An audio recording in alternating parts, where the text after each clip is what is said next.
translates to falling to our knees. In December 1970, Willy Brandt visits Warsaw in Poland. During his visit, he is taken to a memorial for the victims of the Warsaw Ghetto Uprising of 1943.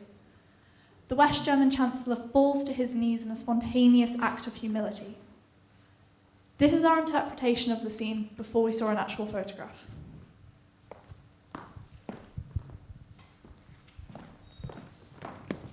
This is our response to how, why, and what we should remember. And it comes in the form of Das Lied, which is German for a poem.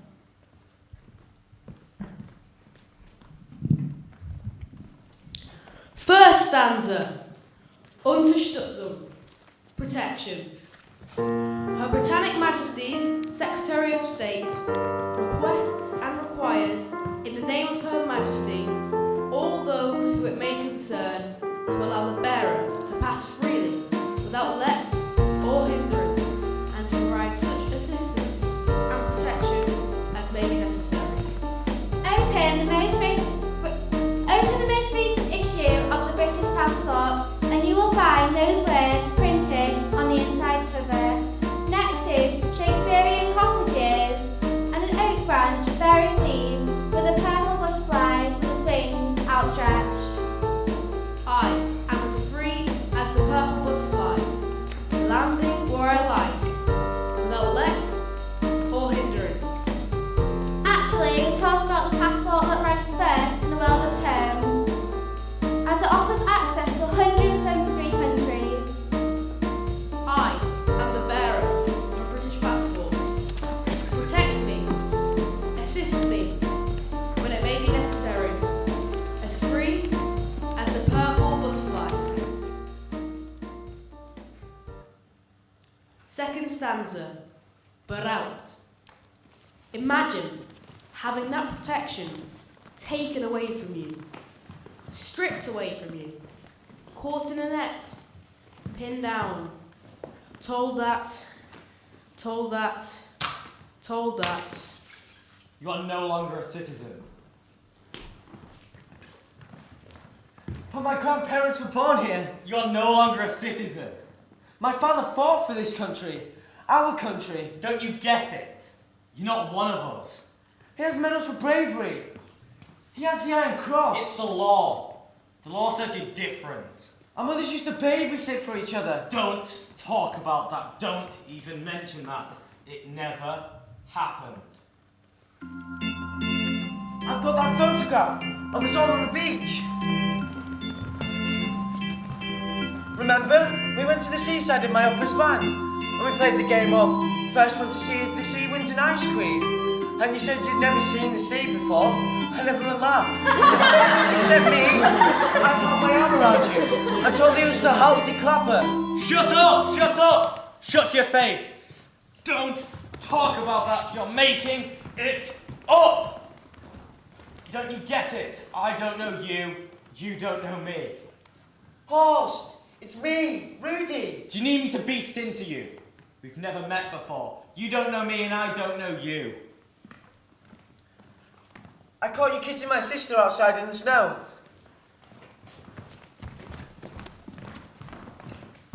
A snowman and a snow woman. I hit your snow-covered heads with a snowball. A direct hit. Lies! Lies! Lies! Lies! Lies! All right. All right. All right. All right. All right. Jew. All right. All wrong. I am Rudy, and it did happen. You are Horst, and it did happen. My sister fell for you. I put my arm around you. I protected you. My father protected this country. Rudy, come here now. Why are you hiding? Rudy. Tell them about your medal. Tell them what you did in the war. I'm sorry about this. Please take no notice of him. Tell them. They don't want to know. He doesn't mean anything by it. I'm so sorry about that. I'm sorry about all the shouting. He won't do it again. So sorry. So very sorry.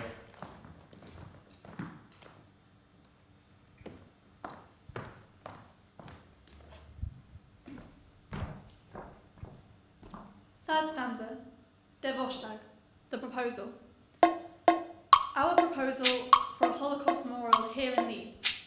Visitors enter a building containing 12 light bulbs, representing the face of a clock. At midnight, all of the light bulbs are illuminated, and then, every hour on the hour, a light bulb begins to go out. At midday, all of the light bulbs are out, except for the one at 12 o'clock midnight and midday, which stays on permanently. Maybe it flickers for a few moments, but it stays on. From 1300 hours onwards, the light bulbs begin to illuminate again. In the centre of the circle are the words, "Never again," and a picture of a butterfly.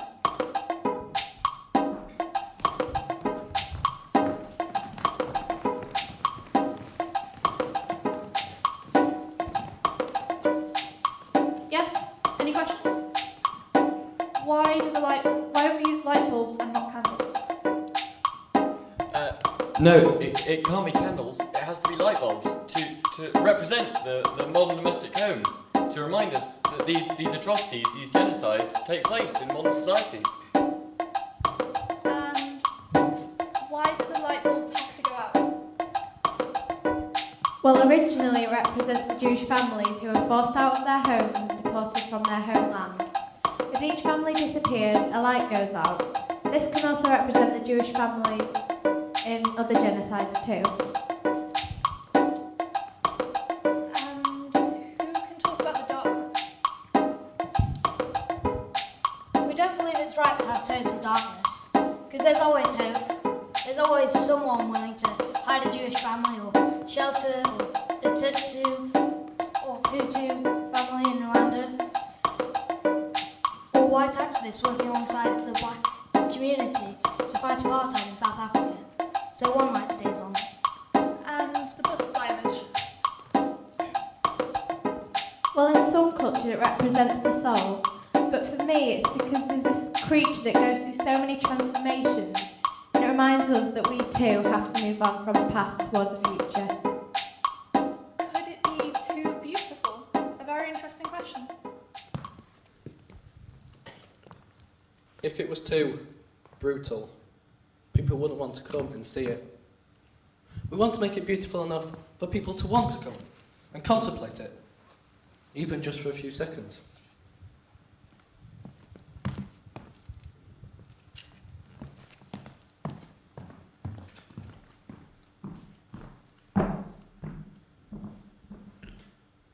Fourth stanza, Crystal Nut.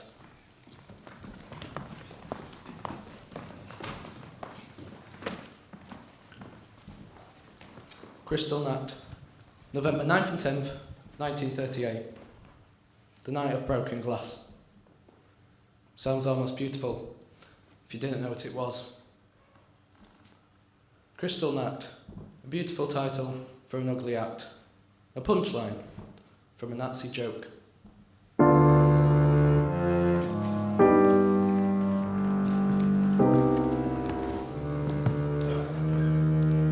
Broken glass, broken lives,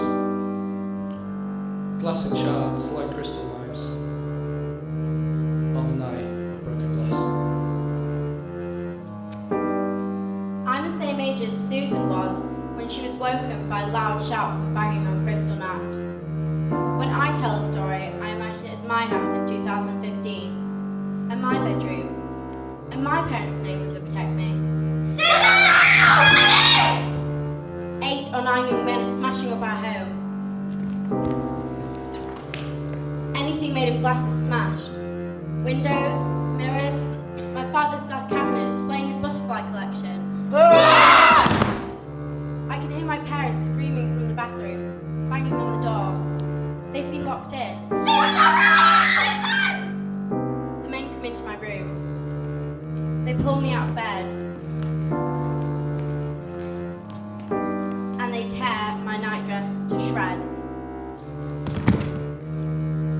I'm embarrassed. They tell me to get dressed and to get my clothes out of the wardrobe.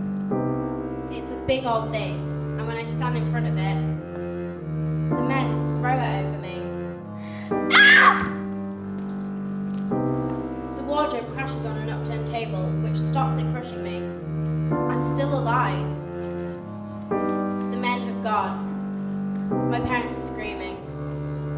crawl out and release them into the wreck that was once our home. Susan said she would remember this forever, but when she's no longer here, does that mean I need to become the guardian of that memory?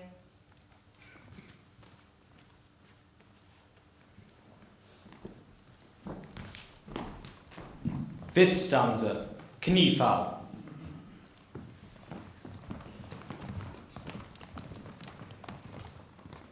The leader of a nation falls to his knees in an act of humility. Yeah, you're right. Showing us the opposite of the dead dictator, the opposite of a dictatorship. But what will the people think? What will they do? Schmetterling. It's a German word for butterfly. Verbrechen gegen die Menschlichkeit means crimes against humanity, a concept which was born out of the Holocaust. But how do you live with that? How do you come to terms with the knowledge that your family could have taken part in the deportation and murder of 6 million Jews, and the Roma and Sinti people, and the physically and mentally disabled people, and the imprisonment and torture of homosexuals, and people for their political and religious beliefs? If you love someone who is guilty, do you become entangled in their guilt? And can we choose who we love? It would be simple if the people who committed these monstrous crimes were always monsters. But sometimes they aren't.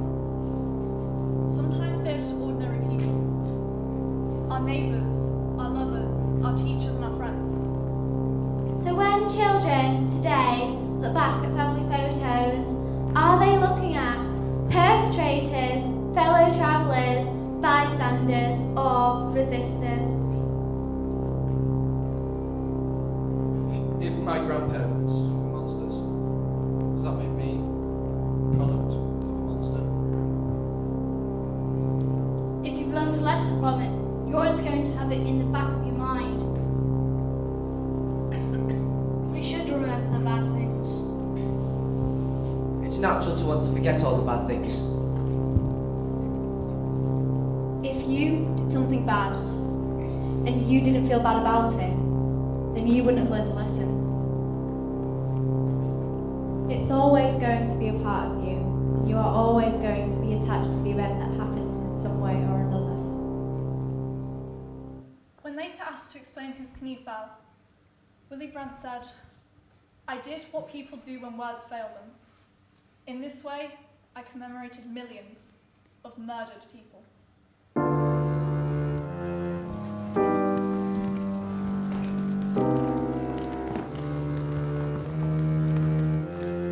Final stanza, Zauberspiegel.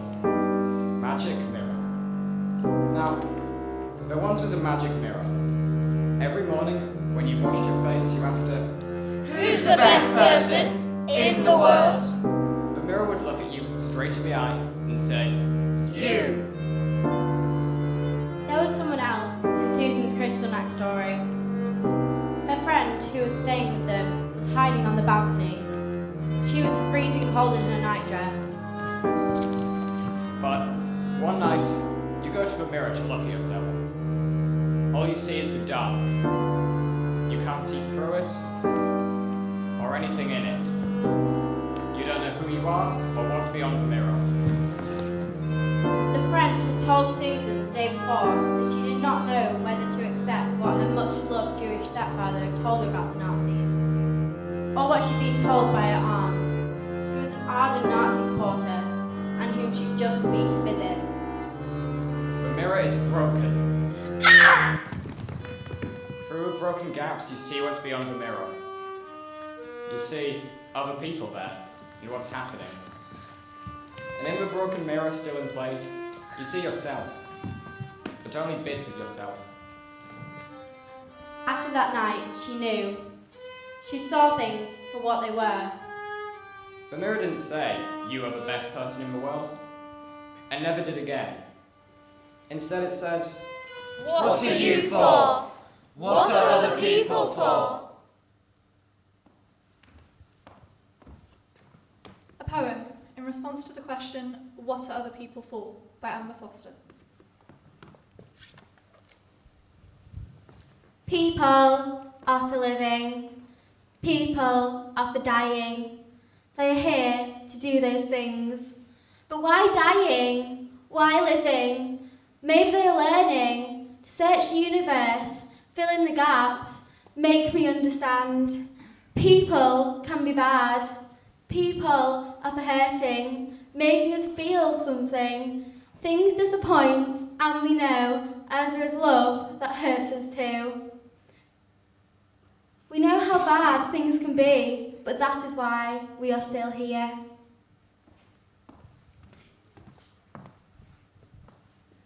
We would like to thank all of the survivors who break their silence and share stories with us every day. Das Ende. The end.